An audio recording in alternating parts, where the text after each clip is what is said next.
But I'm glad that we connected. Thank you for reaching out to the show. I'm looking forward to getting into Aftertaste. And I want to know, before we get to that point, we're coming up on the 4-year anniversary of COVID. Hmm. How did you get through Yeah. how did you survive the pandemic and how did it change you? I'm not sure if I'm still surviving, but actually the pandemic totally changed. I mean, it changed a lot of people's life, but I came back to Taiwan because of pandemic. So I stopped my education at Berkeley and I just started to do stuff online, and I was doing a lot of panel discussion and also online concerts, and I ended up doing a lot of research in music with African diaspora, and also like doing research in gender justice, as I was part of the Jazz and Gender Justice member at Berkeley. So I ended up like doing a lot of that stuff, and then like as time goes by, I started to organize much more bigger events, and then I ended up like having a lot of musicians abroad in Taiwan, and now I think I think I somehow survived through the from the pandemic, or I sort of reborn from the pandemic. Yeah. Yeah. So talk to me about how it feels to have this new album out. Um, it is somehow refreshing because I have been thinking for doing an album, or actually more like a collection of works, for a long time. I know I have a lot of pieces from different instrumentation and also different styles of music. I just wanted to put them all together as a collection of works. And I ended up like finding well, a friend from a record store, and I talk about this idea, and then we talk about, yeah, we probably could actually produce an album or just record everything, which I didn't ended up like working with him, but I just thought, uh, I'm in the pandemic right now. I have nothing to do. Why not just record what I have? And then it was also the time I thought it will be a good moment for me to have an album. So now, after a year, because I recorded last year in March, I I am very happy to see this coming as making the things come true. Yeah. So what are you hoping the listener gets from this album? Um, it's kind of tricky because the album contains different styles. Like you could hear classical marimba solo, chamber music, contemporary chamber music, and also electronic stuff, contemporary jazz, big bands, and also like jazz rap. So I collaborate with a rapper. So I think I if I were the listener, I probably will be surprised by every track.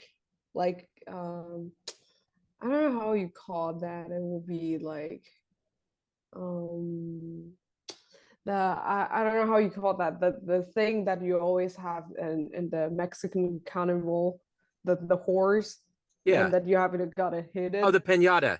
Oh yeah, pinata, yeah, Yeah, yeah, exactly. yeah. Yeah. Yeah, and I feel like aftertaste is like that. Like you don't know what you're get, and somehow in a good way, because I feel like I definitely know it's a very intense and hard to digest album, but I feel like once you digest it, you could really have that aftertaste when you kind of sort of like having a tea. So yeah, I actually don't know. Yeah. So I'm curious, how did this journey into the music begin for you? How did it begin and how did it evolve into where you're at today?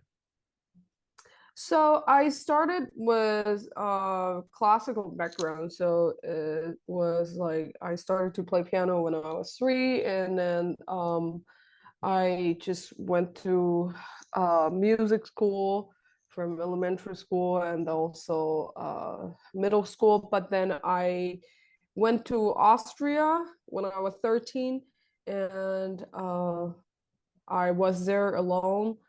I went to a music high school. So it was like a high school that concentrated on music, but we also do have a lot of other subjects.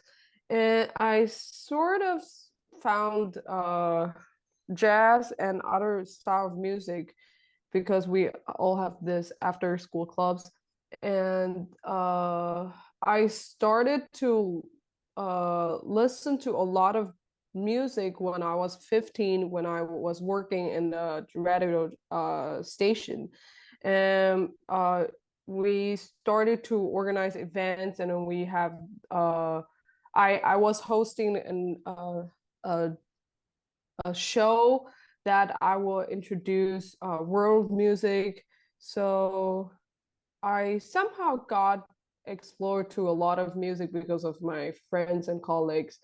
And then I went to Vienna for further classical education. And then one day I just realized, oh, I actually wanted to do music business, which is totally different than performing, which back then I liked jazz a lot, but I wasn't sure if I'm going to perform.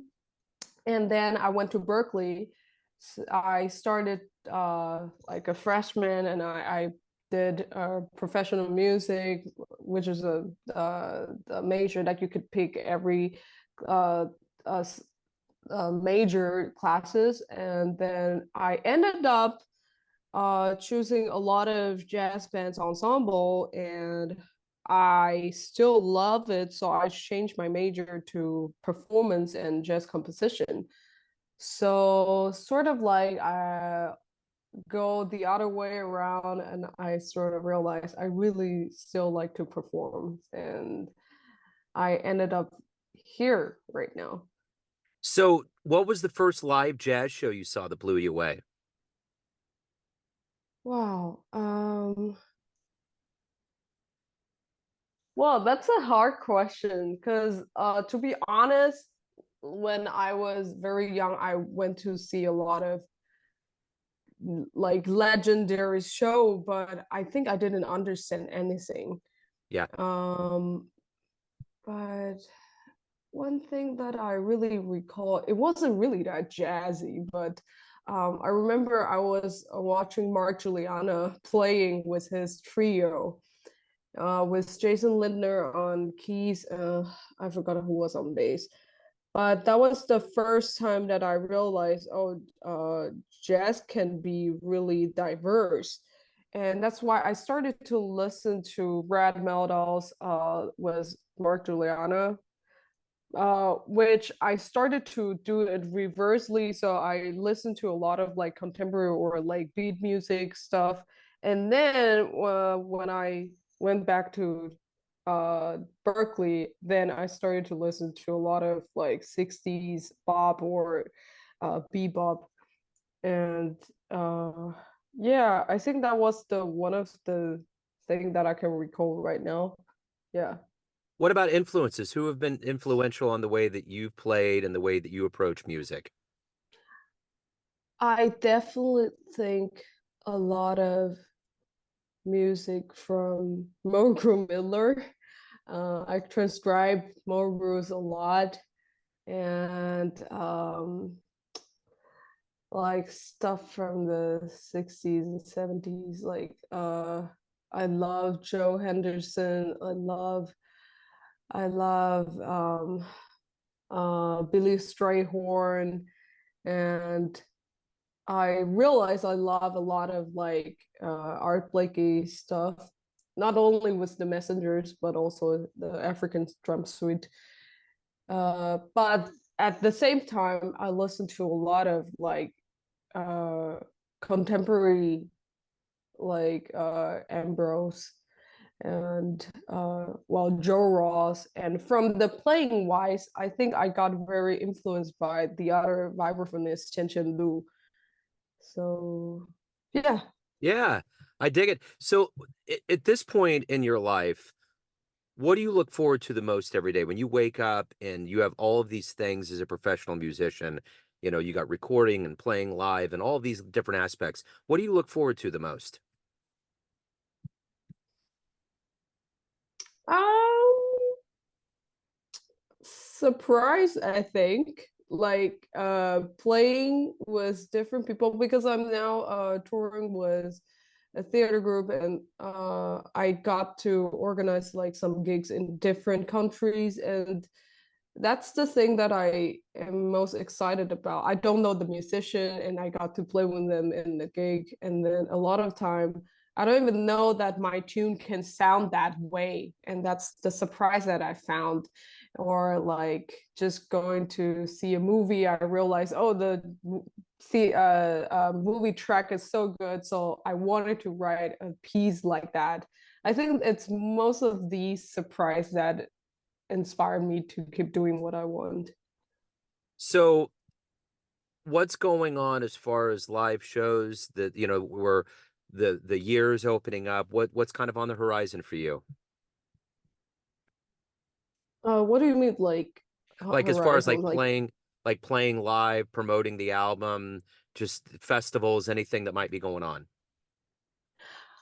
Um, uh, the album wise, I'm still promoting a lot. Like, I'm not really doing a lot of like live gigs right now with the album since they are based on different instrumentation. It will be really hard for me to gather musician for different songs.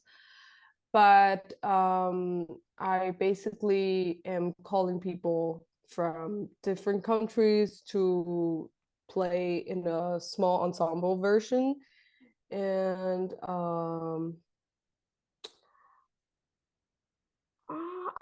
I'm not sure if I mean in Taiwan we are doing a lot of like sort of like panel discussion or like listening session with the album.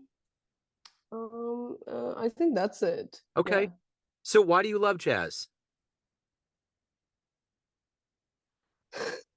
Wow. I think that also refers to what I just said, the surprise itself. Because I remember my teacher actually asked me, what do I like about music in general? And I think I answered dissonance because a lot of time it's very unexpected for me to hear those sounds. And I think jazz sort of provide me a lot of like, I don't know, like intensity in life. It's like the sparkling from a Coca-Cola. Yeah. I don't know how to No, that's describe, but great. yeah. That's a great visual. So, how's the scene in Taiwan? How's the jazz scene? The scene is growing. It's not big, but it's growing, and it started actually much more longer when we still have a lot of like American soldier back then. There were a lot of like big bands, and now I think more and more people are starting to studying outside of Taiwan, and they're bringing back more stuff. And we're hosting more jazz festival now in Taiwan, and we also started to have more jazz programs in a lot of universities. Um, I think we are still in a learning process, but somehow it's very fortunate because now the scene in Taiwan in general, the music scene, is very open to everything. So we could just bring everything to this scene, and everyone will be very surprised and embrace everything. So I think it's the place that you could cultivate a lot. Yeah. Yeah. Yeah. So if anyone out there, actually, my last question to you is this. Everyone has a perception of you, family, friends, fans, but you actually are the one that's living your life. Who do you Hmm. think you are? What's your perception of you?